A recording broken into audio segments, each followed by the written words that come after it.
Hey everyone. I felt led to post a video. I've been feeling led to post a video for a while, but I definitely overthink everything and end up disobeying the Lord and me overthinking. But I'm sorry, I've had this really bad cough for a few weeks. I probably should go check that out. But anyways, I went to church today. And the reason you guys are probably like, you should be to church every Sunday. I haven't been at church because the church that the Lord led me to since I moved lately, and he's been telling me to move again, but I didn't realize he wanted me to move churches as well. The church that he had me in for the last couple months, they have no longer been calling us because they don't have anybody, because my daughter is autistic, for those of you that don't know. So he's been having us in churches where they actually have like special needs ministries, where they would have like a buddy, like someone to actually assist and stay with your child throughout the whole sermon, so that you don't have to, I wouldn't have to worry about my daughter having a tantrum and having to leave the service to, to go on and comfort my daughter. They have people trained to do that. But for some reason, my daughter's buddy that was at that church, something happened to her. Honestly, I'm not sure what happened to her. I know something medical is going on with her, something health wise is going on with her, but they don't want to share with me, which is completely understandable because that's personal. So my daughter doesn't have a buddy anymore, and I've been seeing 1111, and usually when I see that, the Lord is telling me to move, but I didn't feel led to move like to another house because he just blessed me with a house. So I was like, no, it's definitely not to move to another house, probably eventually, but not now. He's telling me to move in other ways. One of the ways I believe he was telling me to move was he's moving me to a different church. Mind you, when I first moved here to this new neighborhood I'm in, where my house is, I have a house, guys, but anyways, when he first moved me to my neighborhood, the Lord kind of stripped me. And I notice every time I move, he strips me and then realigns me where he wants me to be. But like I had left my job, the same job I told you guys about in that one video I posted. I think it was signs that the Lord is about to bless you. That same job, he had me leave that job. I took a different job, and this job, the other job that I took, that I left my other job that I was really excited about for, they had to let me go because my daughter lost childcare. Because this job, the whole time I've been in the States, the Lord has had me with remote jobs. This job that I took, how can I say this? The new job that I took once I moved, that was supposed to be an on-site job, and I literally only worked there for one day. On day one, they had to let me go because I lost childcare for my daughter. The after school program that I had my daughter in, they suddenly changed their mind and said they can't assist my daughter because they don't have people that can work with her one-on-one and this and that, which is understandable. But you knew that situation just always annoys me. You knew the situation beforehand, so why didn't you tell me that from the jump? But anyways, I'm not trying to make this video too long because I tend to stray, and yeah, so I need to focus and stick to the point. But anyways, so with that, I started praying and asking the Lord, like, hey, what is it that you want me to do?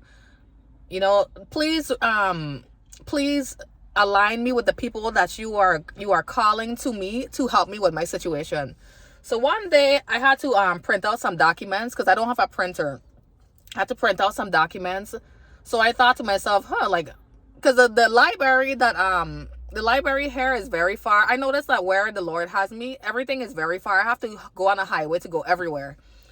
And I started to think to myself, how am I going to print these documents? I don't feel like driving so far just to get documents printed, right? And then the Lord put on my heart to go to the HOA office. So I went to the HOA office for my community, and I met this man that was there. Mind you, I've been to the office multiple times, never seen this man in my life, right? And it was a black man. The reason why I'm saying it's a black man, the reason why I'm mentioning that is because I remember when I first moved here, I thought I was the only black person here. I didn't see any black people, guys. I saw no black people. let alone see another West Indian. So when I saw him, I felt so happy because I was like, okay, I'm not alone. And I remember when I saw him and he saw me, he smiled because I don't know if he thought the same thing, but I did not even, I honestly assumed there were no black people here where I was. So I was very happy to see him. So I was like, I've never seen this man before. Mind you, I go to him, ask him if I could use his printer to print out some documents. We're printing out documents, and then out of nowhere we start to speak about the Lord and how he wasn't supposed to be there that day, because he was there on his off day. And what else? Yeah, he said he was there on his off day, and the Lord just had him come in today for whatever reason. And then he said that he realized that the Lord had him, like, the Lord had everything that happened, because he was actually very annoyed that he had to go into work that day. But he realized when he met me, the Lord had him go into work because he was supposed to help. He was supposed to give me some information, some very important information in regards to my daughter, to help my daughter. So he gave me that information. He also gave me some churches to go to, right? One of them being a really big church, which I felt like, okay, maybe that's the church that the Lord wants to lead me to, because like I said, I noticed the Lord had me going to big churches that would have a special needs ministry. So he gave me that church, and then he told me, you should come to my church, which is a smaller church. And I was like, I don't know about that. Reason being, when I first moved to Georgia, I'm no longer in Georgia, you guys. When I first moved to Georgia, the church that I went to 2 churches. One of them was a bigger church, and they redirected me and told me they can't assist my daughter because they don't have the staffing. I don't remember being very angered about that at first, but I get it now. But the reason why I was angered is because I felt like the pastor kind of like blindsided me. And I felt like she wasn't being honest about the situation either. Just tell me that you don't have the staff. And, like, I don't know. And I just kind of felt like she was looking at me weird too. Like, she was looking me up and down, just being a hater too. So after that church, I ended up in a smaller church. It was like an African church mixed with like West Indian. So I was like, okay, this is cool. Like, I'm around my people. Because honestly, Nigerians, to be specific. Honestly, Nigerians, they remind me so much of West Indians. Me being in that church really showed me that West Indians get so much of their culture from Nigerians specifically. Because, like, everything they would do, I felt like I was at home. Like, I didn't feel like I wasn't I felt like I was in the Virgin Islands being in that church. And I even had a Virgin Islander in the church, too. Like, there was, like, 2 of them from St. Croix. I'm from St. Thomas. So that was cool. And honestly, like, the people there were really nice, but I had a bad experience because I felt like they were judging me. Which was crazy that they were judging me, because they had whole heathens in the church, people who were fornicating. There was this one lady who she was very phony, by the way. She was basically dealing with a man she wasn't married with. She wasn't married to, but she was dealing with him, living with him. And they just got married not too long ago, and they've been together for what? I think she said 13 years. They had people like that in the church as church leaders. But you're judging me coming into the church because I'm a single mom and I made mistakes. Well, I don't want to say mistakes. I made choices in the past, and I'm trying to repent. But you have people here in the church who are literally sinners. I mean, all of us are sinners, right? But who are literally sinning. But you have them as church leaders. So I had a bad experience in this church. Church hurt is what a lot of people call it. I had a bad experience, and this was a small church. So the Lord redirected me to another church that was a big church. And I always had something against big churches because of that first church, right? But this big church, the Lord redirected me to. It was a church called Mount Paran. And it was a really good church. It was actually like everything that I prayed for. And imagine me being closed-minded almost blocked me from that blessing of being able to experience that church, because I assume that big churches have a lot of phony people in it. The pastors aren't going to be real. But that was a good church, and the pastor preaches sound doctrine. It was a great church. It was very diverse. I loved it. Now, fast forward now. So the man from the HOA office that I mentioned earlier, he had given me 2 churches to try out. His church that he goes to right now, and then another church that was a big church. So I went to the bigger church because I said, because of my great experience with the big church I was in Georgia, I said, well, maybe the Lord wants us to be in big churches because they have special needs ministries. So I went to this big church, and I felt so off. Mind you, the guy that's the director of the special needs ministry, he actually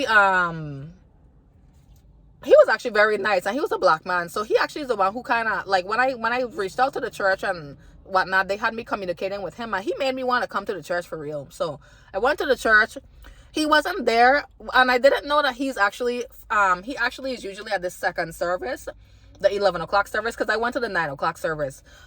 His assistant director was there, and she was a Caucasian lady, and she just gave me some weird vibes, not like racist, but like bougie vibes. And I actually like bougie people, but it was bougie in a way that I did not like kind of like she kind of felt like she was kind of looking down on me in a way. Like, that's how it felt. And like, she was like she was trying to invite me out to, I told her about my situation because I was unemployed at that time, right? So I told her that, but it felt like, and I don't know, like the conversations just kind of felt like she was just being she was kind of looking down on me, and just certain things she would say is like she wasn't really listening to what I was saying, or she would just kind of be sarcastic with certain things she would say. She just rubbed me the wrong way. Everyone there actually rubbed me the wrong way. There were no black people, and I didn't care about the fact that there were no black people. It just made me wonder why there were no black people, but you have a whole black director. And it was just a very uncomfortable situation because I felt like everyone was just staring at me. It was weird, right? But I kind of felt like I should have gone to the second service because the second service is more diverse and it has younger people. But yeah, that situation was weird. So I was like, no, I'm not going there. And I kept seeing this one church, another church pop up, and I decided to reach out to that church. And they took a long time to reach back out to me. But I remember I saw a rainbow right before the director for the other church reached out to me. Not the one that the HOA office guy told me. I kept avoiding that because I just had a bad experience with the small church I was in Georgia. The smaller church I was in at first. I was like, no, I'm not going to another small church. So there was another big church. Hopefully you guys are following me. There was another big church that I reached out to, and they took a while to reach back out, but I saw a rainbow right before they reached back out to me. So I was like, I know the Lord wants me here. And he did, because it was a great experience. It was a great experience, and I kid you not, every time I went into church, it was like the Lord was confirming things to me through the pastor every single time. And now that he's been moving me, he's been telling me to move to a different church. Suddenly there's nobody to help my daughter, to assist my daughter while we're at the church. So I go into the HOA. Mind you, every time I go into this HOA office, this man is never there. And that one time I saw him, that was the very last time I saw him. So I had to print out some documents again for my daughter and so forth with some other stuff, right? I go into the office, I see the man there again. So I'm like, what? Like, I don't ever see this man here. The last time I saw that man was when I first moved to Georgia. I mean, to where I am right now. I'm not in Georgia anymore, actually. To where I am right now. So I see the man again, and he's like, hey, I haven't seen you in a long time. I'm like, every time I come in here, you're never here. He was like, no, you're just dodging me. I'm like, every time I come in here, you're never here. So I had to print out documents again, and he was like, you always have to print out some documents. I was like, no, like, that's only that one time, but whatever. So we start to talk again, and we're talking about the Lord again. And then I tell him about how the church that I've been at, they suddenly don't have any buddies to help my daughter at church. And he's like, you should come to my church. I've been telling you to come to my church since months ago. And I was like, yeah, you know what? I guess. I really didn't want to go, but I said, you know what? I need to be in church, so why not, right? So I go to the church today, and because I felt like I should try, just try and see how it goes, right? And I was very open-minded to it, because I felt like, oh, you know what? Maybe I might meet people that the Lord wants me to meet. You never know, right? As soon as I get into the church, I got triggered again. And it wasn't because of anything that they did. It just, like, the whole the vibe kind of reminded me of that small church I was in with the Nigerians, because it was all black people, and I just kind of felt like, okay, they're gonna be judging me, because even in the Nigerian church, I remember I'm not like a very like I mean, I am bubbly in certain ways, but I'm not like that bubbly. Like, I'm not gonna be the person at church just jumping up, hey, hallelujah. So I remember in the Nigerian church, the pastors will always make comments like that, shading me. Like, oh, some of you don't want to get up and jump up. You're not really walking with the Lord. You don't really care about it. Like, they would literally say stuff like that, you guys. You don't really care about the Lord if you're not jumping up and showing your love for the Lord right now.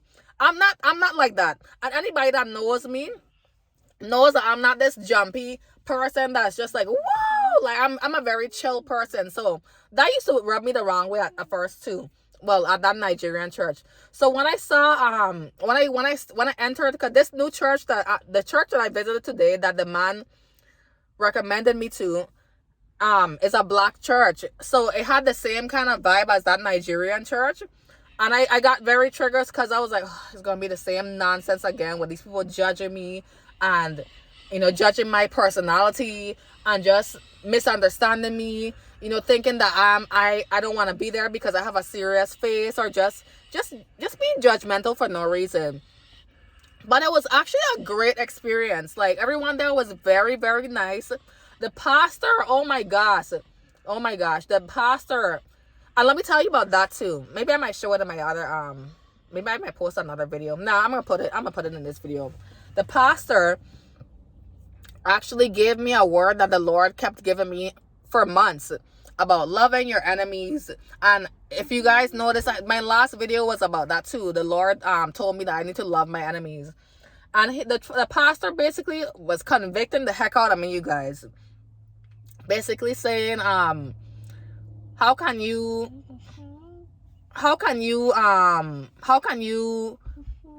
basically say that you're walking with the Lord if you don't even love people that aren't always very nice to you? If you don't love people who don't have the best character all the time, if you don't love people that have offended you multiple times, how can you say you have the love of God and you don't love people that aren't always the nicest to you, right? And then also, he was also saying, I think the foundational text was Acts chapter 6. I probably should have looked it up before I started recording this video, you guys, but I believe it was Acts chapter 6. He was speaking about how there was like a division, and this was a whole word, you guys, because like I said, the Lord had been telling me this. Everything he said was a confirmation. The devil, he was basically saying how the devil moves is that he likes to cause division amongst his people, and it's facts, because that's what the Lord has been showing me. He was basically saying that he was giving some stories about like he was just giving a lot of stories. Actually, it was really good. I wish I could kind of like show like a clip of what he was saying, cause I have to ask the guy, the HOA guy, about like their website and whatnot, but because this was my first time visiting the church. But he was basically saying that you could basically be the person that the Lord uses to help someone that you don't like, because you don't like that person, you don't even want to deal with them, right? And then I started to think about the family member of mine that I kept telling you guys about. I started to think about that because years ago the Lord showed me a dream, and I actually shared this dream with the same family member too. Years ago the Lord showed me a dream of this family member going in the wrong direction and him using me to bring her back in the right direction, right? And even when I had the dream, I was like, how is that gonna happen? Because this person is very arrogant. This person is a know-it-all. They don't really humble. They're not humble enough to actually listen to anything that I have to say. Maybe other people, but definitely not me, right? So that really convicted me, because I started to think about her, like how is the Lord supposed to use me if I don't even want to deal with her because of her personality and you know, some of her traits. Like, I need to be representing the Lord the same way King David, because I mentioned him in my last video too. The same way how King David represented him in the way that he dealt with Saul, because Saul was jealous of King David. And it's funny, right? That spirit of jealousy is a very dangerous one, because it will have people thinking things of you that's not even true. It will have people gossiping about you, spreading rumors about you that aren't true, or just making up things about in their mind about you. Like they would really literally believe bad things about you just because they don't like you. And that's what the Lord showed me with a lot of people who was in my life, that he led me to remove from my life. It was jealousy. And I don't know what the jealousy was about. I feel like at times it was about people, like just my favor with other people. But that's what the Lord showed me through a lot of different scriptures, but especially with David and Saul. So he kept showing me David and Saul to show me, like, do you see how David dealt with Saul? David showed love to Saul, even up to his death, even up to Saul's death, even after his death, because even when Saul even like up to like King David being in his old age and helping Saul's descendants, his family members, he would still bless his descendants, all of his family members that were still alive. And that's how the Lord expects us to operate. Like, he doesn't expect us to just love people that love us. We have to love the people that don't show love to us either, because you showing that person love can really save them. Like, that could bring that person to the Lord. Because if you really think about it, right, why would anybody want to come to the Lord if his people don't even represent him in a loving manner? Because that was my whole issue with even going to small churches or even being around certain people. I saw these people in a different manner because of how another person who had the same kind, like who looked like these people, or you know what I'm trying to say, who looked like these people treated me wrong. Or even like, and I'll be very transparent, even like with Hispanic people. My daughter's father is Hispanic, and I had a very bad experience with these people. These people were colorist, and I'm just gonna throw that out there. They would make a lot of colorist statements, and they were just very rude a lot of the times for no reason. And even the people around them were all the same exact way. So it just really shows that birds of a feather flock together, right? So when the Lord moved me here where I am now, where I am has a lot of Hispanic people. And I remember when I first moved here, I was very triggered, because I was like, God, why do you have me around these people? And if you're Hispanic, I'm sorry if I'm offended you. I'm just being honest. I want to be transparent, and I want to set people free who might be going through the same thing. I felt like, Lord, why do you have me around these evil people? These people are not good people. They're racist. They think that they're better than anyone, that they're lighter than. I don't want to be around these people. But I kid you not, these people that I'm around here in this new area that I'm in, are some of the sweetest people I've ever met in my life. And it really goes to show that unforgiveness can block your blessings, you guys. It can block you from seeing somebody else the way that the Lord wants you to see them, just because of something else that you went through that reminded you of that person. Unforgiveness is the most powerful tool of Satan, you guys. That unforgiveness. There's been so many people that the Lord will put on my path that I would pretty much push away, because they reminded me of people that hurt me in the past, you guys. So honestly, I don't even know what this video was really supposed to be about, but I just felt like I had to say these things. And you know, if this video helped you anyway, because this video, just like all of my videos, are always all over the place. If anything I said in this video helped you, then, you know, if you feel like you want to leave it in the comment, I would really appreciate that. But yeah, I think, like, honestly, unforgiveness is a powerful tool of the enemy, you guys. And if you have unforgiveness in your heart, go to the Lord and help, like, ask him to help you to release that, because unforgiveness will really block your blessings and block you from seeing the people that God is placing in your life and placing on your path to help you guys, or to show you that love that other people in the past that did not show you guys. So yeah, that's all I wanted to say. I hope this helps somebody, and bye guys, love you.